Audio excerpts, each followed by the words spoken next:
దేవాది దేవుడు ఈరోజు ఏ వాక్యమును మనకి తెలియపరుస్తున్నాడంటే, దేవుడు ఈ యొక్క బైబిల్ గ్రంథంలో మనందరికీ తెలియపరిచిన యొక్క విధానం బట్టి ఆయన మనల్ని ఏ విధంగా ప్రేమిస్తున్నాడో, ఆయన మనల్ని ఏ విధంగా ప్రేమిస్తున్నాడంటే ముందు మనం ఏం చేయాలి? మనం ఆయన్ని ఏ విధంగా ప్రేమించాలి? ఆయన ప్రేమించే విధానము నువ్వు తెలుసుకోవాలంటే మొట్టమొదటిగా నువ్వు చేయవలసిన పని ఏంటంటే, నువ్వు తండ్రిని ఏ విధంగా ప్రేమిస్తున్నావో తెలుసుకోవాలి. అదే దేవుడు అంటూ ఉన్నాడు వాక్యానుసారంగా, దేవుని ప్రేమించి చూడు. ఈరోజు నిన్ను అడుగుతున్నాడు. ఏమని అడుగుతున్నంటే, బిడ్డలారా, నేను ఈ చేతులతో మిమ్మల్ని నేను ఏర్పరచుకొని ఉన్నాను కదా, ఏర్పరచుకొని ఉన్నప్పుడు మీరు చేయవలసిన పని ఏమిటంటే, నన్ను ఒక్కసారి ప్రేమించి చూడు. నన్ను ఒక్కసారి ప్రేమించి చూస్తే నీ జీవితంలో నీకు ఏమి జరుగుతాయో, ఏమేమి జరగాలో, ఏ అవసరతలో, ఏ అక్కరలో నేను అన్ని నీకు సమస్తములు ఇచ్చేవాడను నేనే. అందుకని నువ్వు నన్ను ఒక్కసారి ప్రేమించి చూడు బిడ్డ. ఒక్కసారి నువ్వు ప్రేమించి చూస్తే నేనేమిస్తాను? ఈ వాక్యం ద్వారా మీకు తెలియపరుచుకున్నాను. 1 కొరింథీ 14వ అధ్యాయము 1వ వచనం. నువ్వు దేవుడిని ప్రేమించాలంటే ఒక మాట అంటున్నాడు. దేవుడిని నువ్వు ప్రేమించాలంటే మొట్టమొదటిగా నువ్వు చేయవలసిన పని ఏమిటంటే, దేవుడిని అంట నువ్వు ఎలా ఉండాలంటే, దేవుణ్ణి ప్రేమ కలిగి ఉండుటకు ప్రయాసపడాలంట. ఎలా ఉండాలన్నా మొట్టమొదటిగా దేవుని నువ్వు ప్రేమించాలంటే ఆడేం చెప్పాడంటే, దేవుని నువ్వు ప్రేమించాలంటే ముందు నీకు ఆసక్తి కలగాలంట. ఏం కలగాలి? ఆసక్తి ఎలా కలగాలంటే, ఆ ఆసక్తి ఎలా ఉండాలంటే, దేవుని కోసం ప్రయాస పడేవాడిగా నువ్వు ఉండాలంట. దేవుని కోసం నువ్వు ప్రయాస పడేవాడిగా నువ్వు ఉంటే, దేవుని ప్రేమను కోరుకున్న వాడివైతే, దేవుడు నీ మీద ప్రేమను చూపించాలంటే, ఆశ కలిగిన ప్రాణాన్ని తృప్తి పరచాలంటే నువ్వు చేయవలసిన పని ఏమిటంటే, అంటున్నాడు, ప్రేమ కలిగి ఉండుటకు ముందుగా ప్రయాసపడుడి. ముందంటున్నాడు దేవుడు. ముందుగా బిడ్డలారా, ప్రేమ కలిగి ఉండుటకు ముందు ప్రయాసపడండి. ఈ ప్రేమ కలిగి ఉండుటకు ఎలా ప్రయాసపడతారంటే, ఒకరినొకరు ప్రేమించండి. ఒకరినొకరు ప్రేమించుకునే వారిగా మీరు ఉంటూ, ఒడిదుడు కూడా సరిదిద్దుకుంటూ, మీరు ఒకరినొకరు తప్పులు సరిదిద్దుకుంటూ, ప్రేమ అనురాగములు కలిగి మీరు ముందుకు వెళ్ళినట్లయితే, నన్ను ప్రేమించినట్లయితే, నా యొక్క ప్రేమ కోసం ప్రయాస పడిన వారి అయితే మీరు ఆత్మ యొక్క సంబంధమైన వరములను నేను అందజేస్తాను, అందిస్తాను, మీ అక్కరు తీరుస్తాను అని దేవుడు అంటున్నాడు. ఈరోజు నీ యొక్క ఆత్మ సంబంధమైన వరములను, దేవుడి యొక్క ఆత్మ వరములతో నింపిన వాడివైతే, దేవుడి యొక్క నడవడికలో నడిచిన వాడివైతే, దేవుడి వెంటాడుతున్న వాడివైతే, దేవుడి యొక్క నడవడికలో నడుచుకున్న వాడివైతే, దేవుడు నీ యొక్క ఆత్మ సంబంధమైన వరములను దేవుడు నీకు అనుకున్నది ప్రతిదీ నీకు ఇచ్చునుగాక. అలాగా కూర్చున్న వారి అయితే కానీ, ఈ ఛానల్ ద్వారా చూస్తున్న బిడ్డలైతే కానీ, దేవుడు నీ యొక్క వరములను, నీ యొక్క విన్నపములను విని దేవుడు ప్రతి ఒక్క అక్కర్ల అవసరతను దేవుడు తీర్చునుగాక. దేవుడి యొక్క వరములను పొందుకుందువుగాక. దేవుని యొక్క నడవడికలు నిత్యమును నిలుచుకుందువుగాక. అలాగా ప్రేమ కలిగి ఉండుటకు నువ్వు మొట్టమొదటిగా ప్రయాసపడి ఆయన వైపు నువ్వు పరుగులెడుదువుగాక. అలాగా రెండవ మాట అంటానైనా, దేవుణ్ణి ప్రేమిస్తానంట ప్రేమించబడతాం. రెండవ మాట, దేవుని ప్రేమిస్తే నువ్వు ప్రేమించబడతావు. ఎలాగంటే, దేవుని నువ్వు ప్రేమిస్తే దేవుడు నిన్ను ప్రేమిస్తాడు. దేవుని నువ్వు ప్రేమిస్తే ఇది ఈ లోకంలో ఉన్న నామకార్థమైన ప్రేమ కాదు, నిజమైన ప్రేమ. ఏ ప్రేమ తల్లి? నిజమైన ప్రేమ. ఈ నిజమైన ప్రేమ ఎలా అంటే తల్లికి బిడ్డకున్న ప్రేమ, ఆమేన్. తండ్రికి బిడ్డకున్న ప్రేమ, ఆమేన్. గురువుకి శిష్యుడికున్న ప్రేమ, ఆమేన్. నీ అనుకునే వాళ్ళకి నా అనుకునే వాళ్ళకి అనుకునే మధ్యలో ఉన్న ప్రేమ, అన్నిటికంటే మించిన ప్రేమ నా యేసు ప్రేమ. ఆమేన్. అటువంటి ప్రేమను నువ్వు పొందుకుందువుగాక. దేవుడు నువ్వు ప్రేమిస్తే ప్రేమించబడతావు. ఎలా ప్రేమించబడతావు అంటే ఆ వాక్యంలోకి వెళ్దాం నాయన. సామెతలు 8వ అధ్యాయం 17వ వచనం. ఆ రెండవ మాట, దేవుణ్ణి ప్రేమిస్తే మనము ప్రేమించబడతాం. మనం ఎలా ప్రేమించబడతామంటే ఆయన అంటూ ఉన్నాడు, నన్ను ప్రేమించు వారిని నేను వారిని ఎలా అంటాను? ప్రేమిస్తాను. ఏమంటున్నాడు వాళ్ళ? నన్ను ప్రేమించు వారిని నేను ప్రేమించుచున్నాను. చూడమాట ఉందా లేదా వాక్యంలో? వాక్యంలో ఉందా లేదా? దేవుడు అంటున్నాడు లేదా? రెండవ మాట, దేవుని ప్రేమిస్తే ప్రేమించబడతాము. ఎలా ప్రేమించబడతామంటే నన్ను ప్రేమించే వారిని, నన్ను ప్రేమించిన వారిని, నన్ను కొనియాడదగుతున్న వారిని, నా వెంట వస్తున్న వారిని, నన్ను నిరంతరము సేవిస్తున్న వారిని, నా పట్ల ప్రేమ అనురాగమును చూసుకుంటున్న వారిని నేను వాళ్ళని నిరంతరము ప్రేమిస్తాను అని దేవుడు వాక్యం ద్వారా తెలియపరుస్తున్నాడు.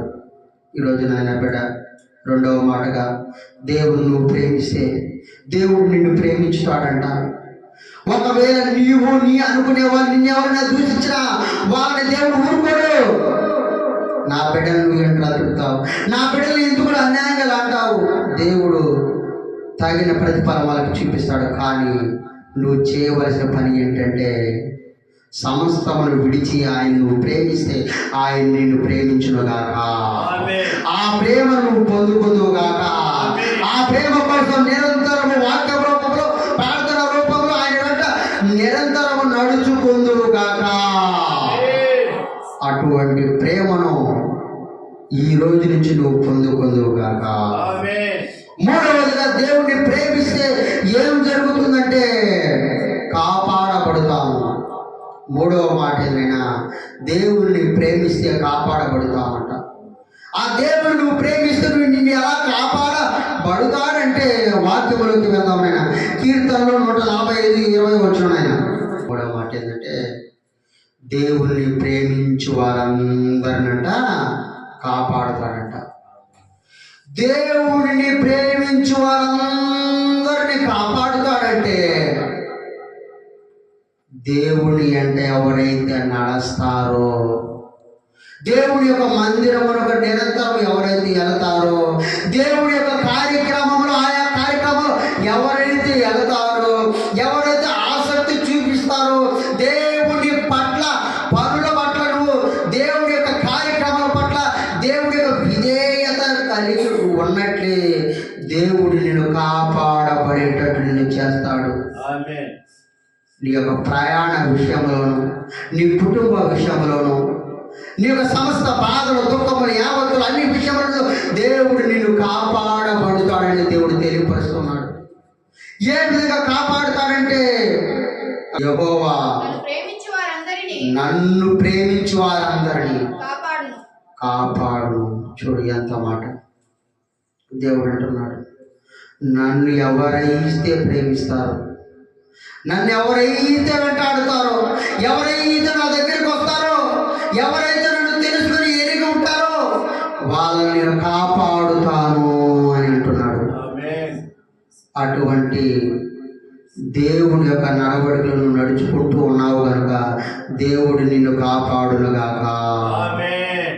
దేవుడు నిన్ను యొక్క రెక్కల చాటు, దేవుని యొక్క రెక్కల చాటు నిన్ను కాచి కాపాడునుగాక. నీ యొక్క కుటుంబాన్ని దేవుడు కాపాడునుగాక. నీ అనుకునే వాళ్ళు కాపాడునుగాక. నిరంతరం నీ ప్రయాణం ముందు దేవుడు నిన్ను కాచి కాపాడునుగాక. నీ అనుకునే వారితో పాటు నిన్ను, నీ ఊరి వారు అందరినీ దేవుడు ఎల్లకాలము కాచి కాపాడునుగాక. అలాగ కాచి కాపాడాలి అనుకున్న వారైతే దేవుని నామానికి మహిమ కలుగును గాక. అలాగే నాలుగో మాటనైనా, దేవుని ప్రేమిస్తే కరుణించబడతామంట. ఎలా కరుణించబడతామో ద్వితీయోపదేశకాండం 5వ అధ్యాయం 10వ వచనం ఒకసారి చూసుకున్నట్లయితే మనకు అక్కడ తెలియపరుస్తున్నాడు. నన్ను ప్రేమించిన నా ఆజ్ఞలను గైకొనిన వారి యొక్క విషయములలో 1000 తరముల వరకు నేను కరుణించువాడనై ఉన్నాను. దేవుడు అంటున్నాడు, దేవుని ప్రేమిస్తే నిన్ను కరుణిస్తాడంట. కరుణించి కాపాడువాడు యేసు ప్రభువారే. దేవుని ప్రేమిస్తే కరుణ కటాక్షములు కృప కనికరములను పొందుకోవాలంటే, దేవుని యొక్క కరుణ కటాక్షములతో పాటు నిన్ను కటాక్షించాలంటే, కాపాడుకోవాలంటే దేవుడు అంటున్నాడు, నన్ను ప్రేమించిన వారిని నా యొక్క విషయములలో, నా యొక్క ఆజ్ఞ యొక్క విషయములలో, నా యొక్క ప్రణాళిక ప్రకారంగా నేను చెప్పిన విధముగా నేను ఏ విధంగా అయితే నడవమంటానో, ఏ విధంగా నడవగలుగుతారో, నా యొక్క నడవడిలో నడుచుకున్న వారిని అందరినీ 1000 తరముల వరకు వాళ్ళని ఏమంటాడంటేనా 1000 తరముల వరకు ఆయనే కరుణించునంట. ఈరోజు 1000 తరములంటే దాదాపు ఆనాడు నుంచి ఈనాడుకు తీసుకున్నా కూడా ఆ యొక్క స్టార్టింగ్ ఆదాము అవ్వ నుంచి తర్వాత నోవాహు అలాగ 1 by 1 తరములు తీసుకొని వచ్చినా కూడా దాదాపు 1000 తరముల నుంచి మనల్ని ఆయన యొక్క రెక్కల చాటు కాల్చి కాపాడుతూ, కరుణిస్తూ, కాపాడుకుంటూ ఆయన రెక్కల చాటు మమ్మల్ని దాచుకుంటూ వస్తూ ఈరోజు ఉండబట్టి ఈరోజు నువ్వు సజీవ లెక్కలో ఉన్నావు. అటువంటి సజీవ లెక్కలో నువ్వు ఉండాలని, ఇంకా ఉండాలని ఆశ కలిగిన వాడికి దేవుని నామానికి మహిమ కలుగును గాక. అటువంటి దేవుని యొక్క కరుణ కటాక్షము నువ్వు పొందుకుందువు గాక. అటువంటి దేవుడు 1000 తరముల వరకు నేను కరుణించబడాలంటే, నిన్ను కరుణించేటట్టు చేయాలంటే నువ్వు మొట్టమొదటిగా చేయవలసిన విషయం ఏంటంటే ఆయన యొక్క విషయములలో ఆయన నువ్వు ప్రేమించాలి. ఆయన యొక్క విషయంలో ఆయన ఆజ్ఞలను నువ్వు తప్పకుండా ఆజ్ఞానుసారంగా నడుచుకోవాలి. అలా ఆజ్ఞలను నడుచుకుంటామని, ఆయన ప్రణాళిక ప్రకారంగా నడుస్తామని, ఆయన చెప్పిన మాటలను తప్పకుండా చేస్తామని చేసిన వాడివైతే దేవుడు ఇక నుంచి నిన్ను కరుణించునుగాక, కాపాడునుగాక. అలాగే తర్వాత మాట్లాడుతున్నాడు, దేవునిని ప్రేమిస్తే కటాక్షించబడతాం. ఎలాగంటే నెహెమ్యా 1వ అధ్యాయం 5వ వచనం, దేవుణ్ణి ప్రేమిస్తే ఎలా కటాక్షించబడతామంటే, దేవుని నువ్వు ప్రేమించినప్పుడు నేను ఎలా కటాక్షించబడేటట్టు చేస్తాడంటే, నెహెమ్యా అక్కడ అంటూ ఉన్నాడు, తండ్రికి ఆకాశం వైపు చూస్తూ ప్రార్థన చేస్తున్నాడు. అయ్యా ఎట్లనగా, ఆకాశమందున దేవా, తండ్రి ఓ గొప్ప దేవా, యెహోవా భయంకరుడమైన గొప్ప దేవా, నేను ప్రార్థన చేస్తూ ఉన్నాను. ఈ యొక్క జనాంగాన్ని కాపాడువాడా, కటాక్షించువాడా తండ్రి అని గోదారి నెహెమ్యా ఆ తండ్రికి మొరపెడుతున్న ప్రార్థన యొక్క విషయం. ఆ ప్రార్థనలో విన్నపములు దేవునికి వినిపిస్తూ అడుగుతూ, గోదారు అడుగుతూ, అయ్యా ఆకాశమందున దేవా, ఎట్లనగా ఆకాశమందున దేవా, యెహోవా భయంకరమైన గొప్ప దేవా, నేను ప్రేమించిన నీ ఆజ్ఞను అనుసరించామయ్యా. నడుచు వారిని కటాక్షించి వారితో నిబంధనను స్థిరపరచువాడవా. చూడు ఎంత మాట దేవుడు అంటున్నాడు. నెహెమ్యా అడుగుతున్నాడు, అయా ఆకాశమందున దేవుడా, అయా గొప్ప దేవుడా, గొప్ప భయంకరుడైన దేవ, ఆయనను మా పైన ఎందుకయ్యా ఇంత ప్రేమ అనురాగము, మా మీద ఎందుకయ్యా నీకు ఎనలేని ప్రేమ? ఆ ప్రేమను మేమునైనా పంచుకోవాలంటే, నిన్ను మేము ప్రేమించాలంటే, నీ నాకు నడవడిలో నడవాలంటే నీ ఆజ్ఞానుసారంగా మేము నడుచుకోవాలయ్యా.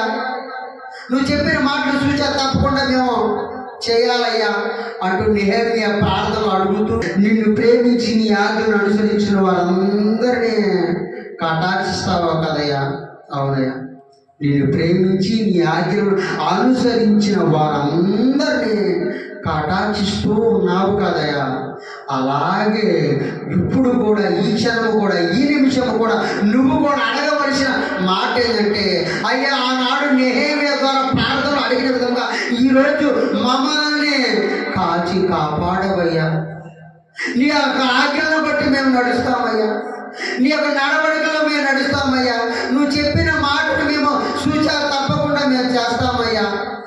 నీకు ఇష్టమైన పని మేము చేస్తామయ్యా, నిన్ను ప్రేమిస్తామయ్యా, నీ వెంట వస్తామయ్యా అని నువ్వు కూడా ప్రార్థనలు అడిగినట్లయితే, దేవుని నువ్వు ప్రేమించినట్లయితే, దేవుని గోదారి అడిగినట్లయితే, నెహెమ్యా అడిగినట్లు నువ్వు కూడా అడిగినట్లయితే, దేవుడు నీ ప్రార్థన మొరలు వినును గాక, నీ యొక్క అక్కరను తీర్చును గాక, నీ అవసరతను విని వెంటనే దేవుడు తీర్చి నిన్ను ఉన్నత శిఖరాల వైపు నిలబెట్టును గాక.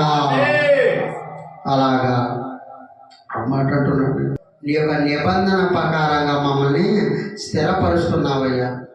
ఈరోజు నువ్వు కూడా దేవుని యొక్క నిబంధన ప్రణాళిక ప్రకారంగా నువ్వు నడుస్తున్నావా?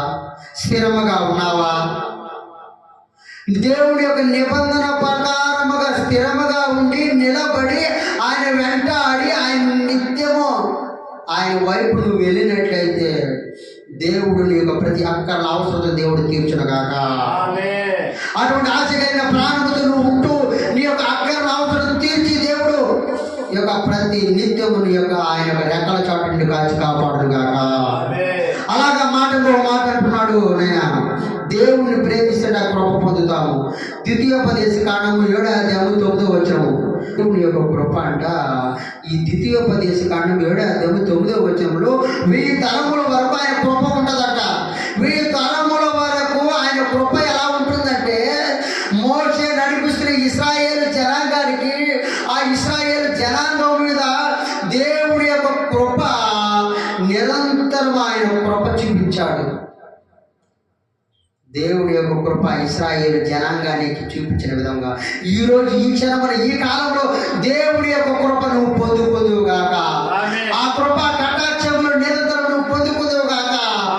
అటువంటి కృప కటాక్షములు పొందుకోవాలంటే ఆయన నిరంతరం నువ్వు ఆయన వెంట నువ్వు నడుచుకుందువుగాక. అలాంటి కృపను నువ్వు పొందుకోవాలని, దేవుని యొక్క కృప కటాక్షమును పొందుకోవాలని దేవుడు ఆశ కలిగిన ప్రాణంతో ఈ వాక్యం ద్వారా అడుగుతున్నాడు. ఈరోజు అంటున్నాడు, నాయన దేవుడు నువ్వు ప్రేమిస్తే దేవుని యొక్క కృప అంట నీ మీద 1000 తరములు ఉండేటట్టు దేవుడు చేస్తాడంట. అటువంటి నువ్వు కృప పొందుగాక. ఎందుకంటే ఆయన ఆజ్ఞను అనుసరించి, ఆయన ప్రేమించి, ఆయన నడవడిలో నడిచి, ఆయన అనుకున్నవి ఏదైతే ఆయన ప్రణాళికలో ఉన్నాయో, దేవుడికి ఇష్టమైన పనులు ఏదైతే చేస్తావో, చేసిన వాడి అయితే దేవుని యొక్క కృప నువ్వు పొందుకుందువుగాక.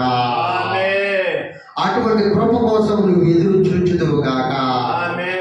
అటువంటి కృప ఈ దినమున ఈ క్షణమున దేవుడు నీకు కృప ఎంబడి కృప నీకు ఇచ్చునుగాక. లాస్ట్ నైనా చివరిగా, దేవుణ్ణి ప్రేమిస్తే కుమారులం అవుతామంట. యాకోబు 2వ అధ్యాయము 5వ వచనంలో చూసుకున్నట్లయితే, దేవుణ్ణి ప్రేమిస్తే కుమారులము ఎలా అవుతామంటే, దేవుణ్ణి ప్రేమిస్తే కుమారులుగా ఎలా అనబడతామంటే, ఎలా అవుతాము అంటే దేవుని యొక్క కుమారుడు. యాకోబు రాస్తూ చెబుతున్నాడు, అయ్యా నా ప్రియ సహోదరులారా, అక్కడ తెలియపరుస్తున్నాడు దేవుడు ఏమంటే, అయ్యా ప్రియ సహోదరులారా, నా ప్రియాది ప్రియమైన సహోదరులారా అడంటూ ఉన్నాడు. ఆలకించుడి, ఈ లోక విషయంలో నా ప్రియ సహోదరులారా ఆలకించండి. దేవుని యొక్క మాట ఆలకించండి. దేవుని యొక్క మాట మీరు ఆలకించినట్లయితే దేవుడు మీకు తెలియపరుస్తున్నాడు ఏమంటే ఈ లోక విషయములలో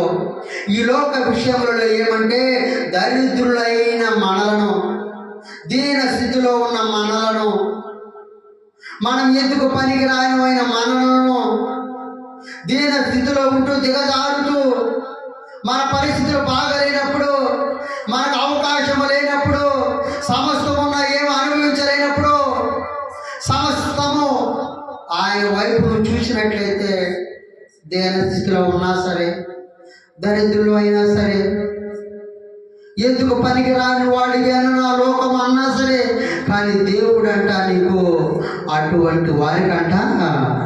అటువంటి వారు మీరు చేయవలసిన పని ఏంటంటే విశ్వాసముగా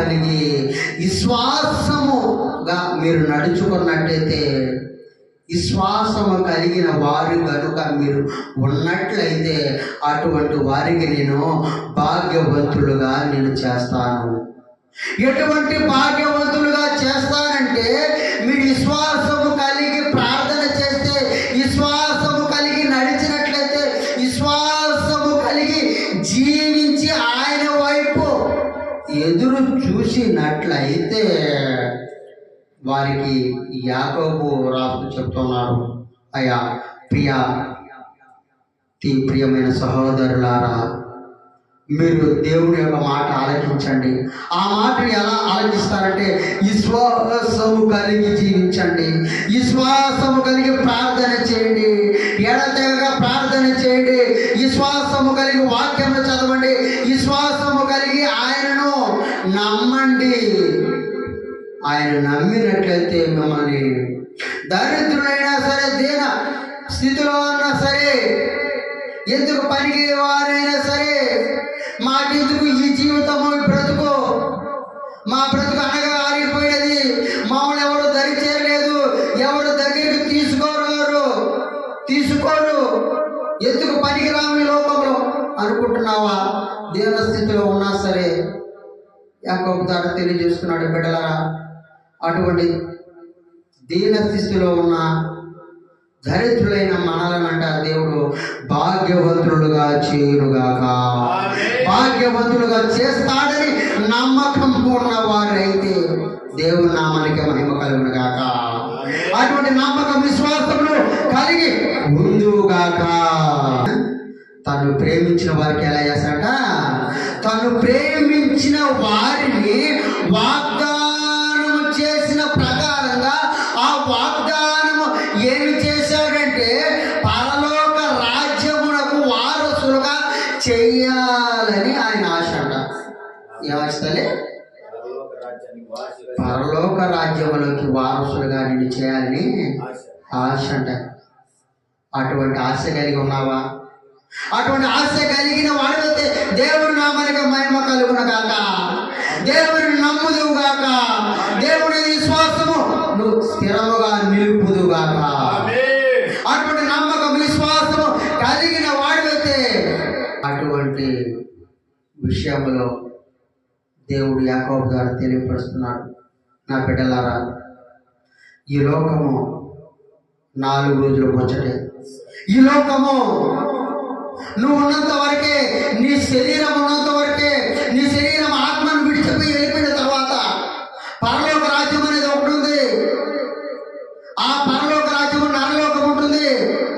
నరలోకము కాకుండా పరలోకములోకి, ఆ పరలోక రాజ్యములోకి నేను మిమ్మల్ని అందరినీ వారసులుగా చేస్తాను. ఆ పరలోక రాజ్యములోకి వారసులుగా మీరు ఉండాలంటే, ఆ వారసత్వాన్ని మీరు పొందుకోవాలంటే, ఆ భాగ్యాన్ని మీరు పొందుకోవాలంటే, అటువంటి ధన్యతను పొందుకోవాలంటే ఈరోజు నువ్వు వెంటాడు అంటున్నాడు దేవుడు. ఈరోజు నన్ను వెంటాడు, ఈరోజు నన్ను తెలుసుకో, నిజదేవుడు ఎవరో తెలుసుకో, యేసు ప్రభువుని వెంటాడు.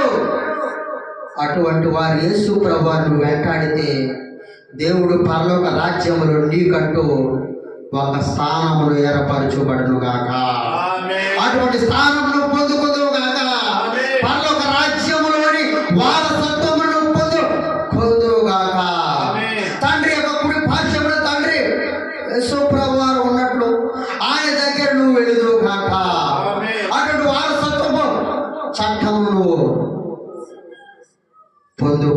గాక. ఆమేన్.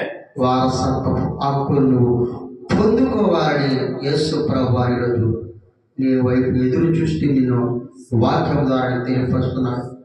పరలోక రాజ్య వారసత్వాన్ని పొందుకుంటావా? వెళ్ళగలుగుతావా? వెళతాము అనుకున్నవారు ఏ విధంగా దేవుడు అంటున్నాడు, నన్ను ప్రేమిస్తే మిమ్మల్ని కుమారులుగా చేస్తా. ఎలా చేస్తానంటే, కుమారులుగా ఎలా చేస్తానంటే, ఈ లోకము 4 రోజులేనైనా, ఇది శాశ్వతము కాదు. శాశ్వతమైన పరలోక రాజ్యములో ఉండే ఆ స్థానాన్ని మీకు శాశ్వతముగా మీకు ఇస్తాను. ఆ శాశ్వత హక్కును నేను కల్పిస్తాను, ఇస్తాను. నా కుమారులుగా మిమ్మల్ని నేను చేస్తాను అని వాక్యం ద్వారా దేవుడు తెలియపరుస్తున్నాడు. అటువంటి దేవుడు నువ్వు ప్రేమించినట్లయితే దేవుని యొక్క కుమారులుగా నువ్వు అనబడదు గాక. దేవుని యొక్క కుమారుడుగా ఈ రోజు నుంచి నువ్వు మారు మనసు పొంది ఆయన వైపు ఎదురు చూచుదు గాక. ఈ క్షణం నుంచి దేవుడి యొక్క కుమారుడుగా కుమార్తెగా అనబడదు గాక. అలాగే లాస్ట్ అంటున్నాడు, నేను దేవుణ్ణి ప్రేమిస్తానంట ఆస్తికి కర్తలుగా చేస్తాడంట. ఏమైనా దేవుని ప్రేమిస్తే ఆస్తికి కర్తలుగా చేస్తాడట. ఈ ఆస్తికి కర్తలుగా ఎలా చేస్తాడంటే, నువ్వు దేవుని ప్రేమిస్తే ఆ వాక్యంలో తెలియజేస్తున్నాడు. ఆయన సామెతలు 8:21 దేవుని ప్రేమిస్తే అంట ఆస్తికి కర్తలుగా చేస్తాడంట. దేవుణ్ణి ప్రేమిస్తే ఆస్తికి కర్తలుగా ఎలా చేస్తాడంటే, సామెతలు 8:21 చెప్పే విధముగా నన్ను ప్రేమించిన వారి అందరినీ నేనేం చేస్తానంటే ఆస్తికి కర్తలుగా చేస్తానంటున్నాడు. ఈరోజు అటువంటి దేవుని యొక్క కలిగిన ఆస్తికి నువ్వు కర్తగా అవుతావా? నేను ఆస్తికి కర్తగా అవుతావా? అటువంటి ఆస్తిని పొందుకుంటావా? ఇదేంటంటే ఈ లోకంలో ఉన్న ఆస్తి కొద్దిపాటిదే, కానీ దేవుడు అంటున్నాడు, అటువంటి ధనమును, అటువంటి తరిగిపోని ధనమును, తరిగిపోని ఆస్తిని, ఆ పరలోక రాజ్యములో ఉన్న ఆస్తిని, ఆ ఆస్తికి నేను కర్తగా చేయాలంటే నువ్వు చేయవలసింది ఏంటంటే, దేవుని నువ్వు ప్రేమిస్తే దేవుడు నేను ఆ ఆస్తికి కర్తలుగా చేయరుగాక. అటువంటి ఆస్తి నువ్వు పొందుకుందువుగాక. అటువంటి ఆస్తి నాకు కావాలి అనుకున్న వాడివైతే నమ్మకము విశ్వాసముతో నువ్వు నిలబడదు గాక. ఈరోజు ఆయన ఆజ్ఞలను నువ్వు నడుచుకుందువు గాక.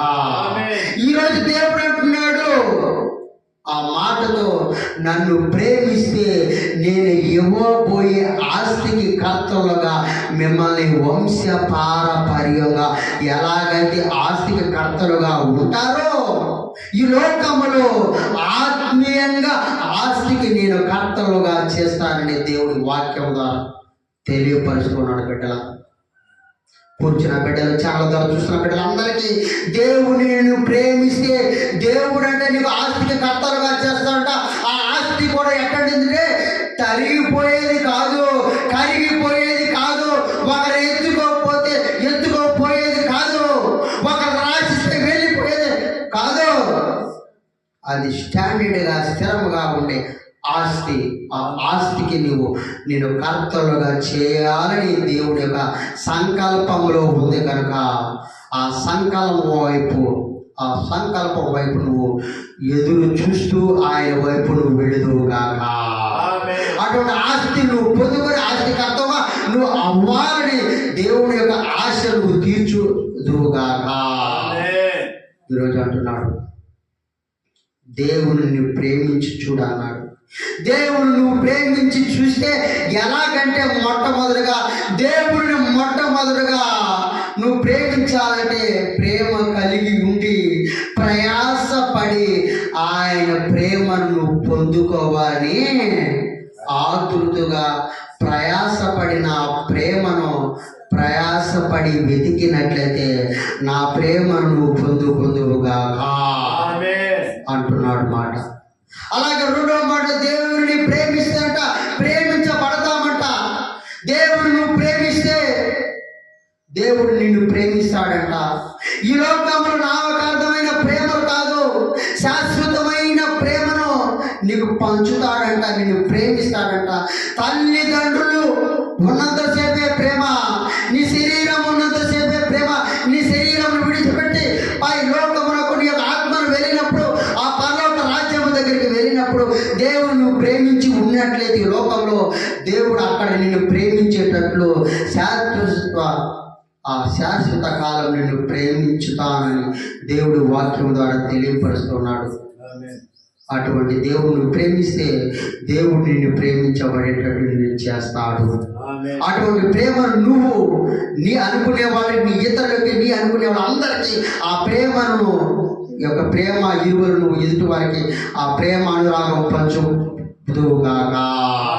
అటువంటి ప్రేమను ఎదుటి వారికి నువ్వు పంచుతూ వాళ్ళ ఆత్మీయ ఆనందములు నువ్వు కూడా మునుగుతూ దేవుని వైపు నువ్వు వెలుదువుగాక. అలాగే మూడవదిగా నేను ఆ మాట అంటున్నాడు, దేవుడిని ప్రేమిస్తేనంట కాపాడబడతాము.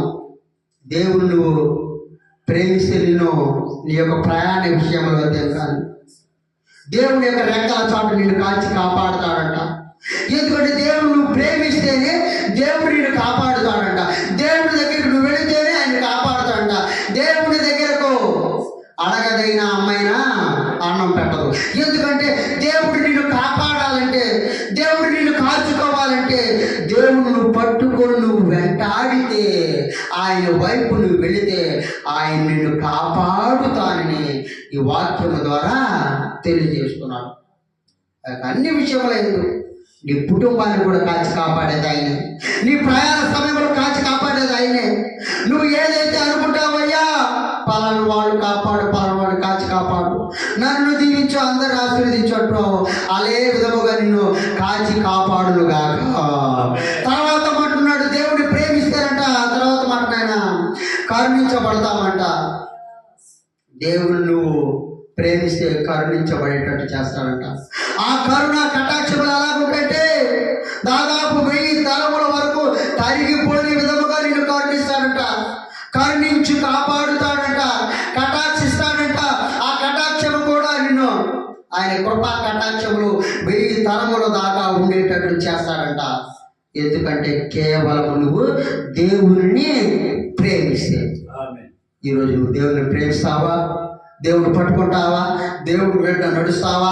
దేవుడి మీద ఆశగైన ప్రాణంతో ఎదురు చూస్తావా? ఆ ఎదురు చూసినట్లయితే దేవుడు నిన్ను ప్రేమించును గాక, దేవుడు నిన్ను దీవించును గాక, దేవుడు నువ్వు అనుకునే ఏదైతే అడుగుతో సమస్తమును దేవుడు తీర్చును గాక. అలాగే దేవుడి యొక్క కృప నువ్వు పొందుకోవాలంట. దేవుని యొక్క కృప ఇప్పుడును ఎప్పుడును ఎల్లప్పుడూ దేవుని యొక్క కృప నువ్వు పొందుగాక. దేవుడు నువ్వు ప్రేమిస్తేనే ఆయన కృప నువ్వు ఈ రోజు నుంచి పొందు గాక. అటువంటి కృపా కటాక్షములు నీకు, నీ కుటుంబానికి, అందరికీ దేవుడు కృపా కటాక్షములు ఇచ్చును గాక. తర్వాత మాట్లాడుతున్నాడు, నేను దేవుడి యొక్క కుమారులు అవుతామంట. దేవుడి యొక్క కుమారులుగా నువ్వు అనబడాలంటే యాకోబు రాస్తూ చెప్పిన మాట విధముగా, ప్రియ సహోదరి సహోదరులారా, నా కుమారులు దేవుడి యొక్క కుమారులుగా అనబడాలంటే మొట్టమొదటగా మీరు ఏం చేస్తారంటే దేవుడి మాటను ఆలకించండి. దేవుడి యొక్క మాటను ఆలకించేది కాక ఆ మాటను ఎలా ఆలకిస్తారంటే ఆయన ఆలకించిన విధముగా, ఆయన చెప్పిన విధముగా నువ్వు నడుచుకున్నట్లయితే ఆయన ఆస్తికి కర్తలుగా చేస్తాడంట. దేవుడి యొక్క కుమారులుగా నిన్ను ఎలాగంటే శాశ్వతమైన పరలోక రాజ్యములోకి నిన్ను ఎలా చేస్తాడంటే ఆస్తికి హక్కుగా కుమారులుగా. ఈ లోకంలో తండ్రి కుమారులకి ఎలాగ ఆస్తిని కల్పిస్తాడో, హక్కును కల్పిస్తాడో, అదేవిధంగా దేవుడు అంటున్నాడు, దేవుడిని ప్రేమించిన తర్వాత దేవుడు కూడా నువ్వు కుమారులుగా నిన్ను ఉండి ఆస్తికి కర్తలుగా చేసి నిన్ను ప్రేమించి నిన్ను కుమారులుగా చేస్తానని ఆశ కలిగిన ప్రాణంతో అడుగుతున్నాడు. అలాగా దేవుడి యొక్క కుమారులుగా నువ్వు అనబడాలని, దేవుడి యొక్క ఆస్తికి నువ్వు కర్తలుగా నువ్వు ఉండేటట్లు ఉండాలని, దేవుడిని నిరంతరం నువ్వు వెంటాడాలని, దేవుడి యొక్క కృపా కటాక్షములు నువ్వు దేవుడిని ప్రేమిస్తే దేవుడు నిన్ను ప్రేమించే విధముగా నువ్వు ఉంటావని, ఒకవేళ ఒడిదుడుకులున్న సరిదిద్దుకుని ముందుకు నువ్వు వెడతావని ఆశ కలిగిన ప్రాణంతో దేవుడి వైపు ఎదురు చూస్తూ నీ కోసము ఆశ కలిగిన ప్రాణాన్ని, నిన్ను, నీ కుటుంబాన్ని, నీ అనుకున్న వాళ్ళని దేవుడు దీవించునుగాక. అటువంటి దీవించిన వారైతే అలాంటి వాక్యమును దేవుడు మనకు అందించిన విధముగా ఈ యొక్క నడవడికలో మనం సరిదిద్దుకుంటూ ముందుకు వెళుతూ దేవుణ్ణి ప్రేమిస్తూ ముందుకు వెళుతూ దేవుడి యొక్క కృపా కటాక్షము ఈనాడు కూడా ఈ తరం కూడా మనము అందరము పొందుకునే విధముగా ఉండాలని ఆశ కలిగిన ప్రాణంతో దేవుడి వాక్యాన్ని అందిస్తూ తదుపరి అదేవిధంగా మనందరం నడుచుకోవాలని ఆయన ఒక చిన్న ఆశ, అటువంటి ఆశను దేవుడిని ఎందుకు కనబరుస్తావని ఆశ కలిగిన వాడు ఉంటావని కోరుకుంటూ యేసు నామానికి వాక్యాన్ని అప్పచెబుతూ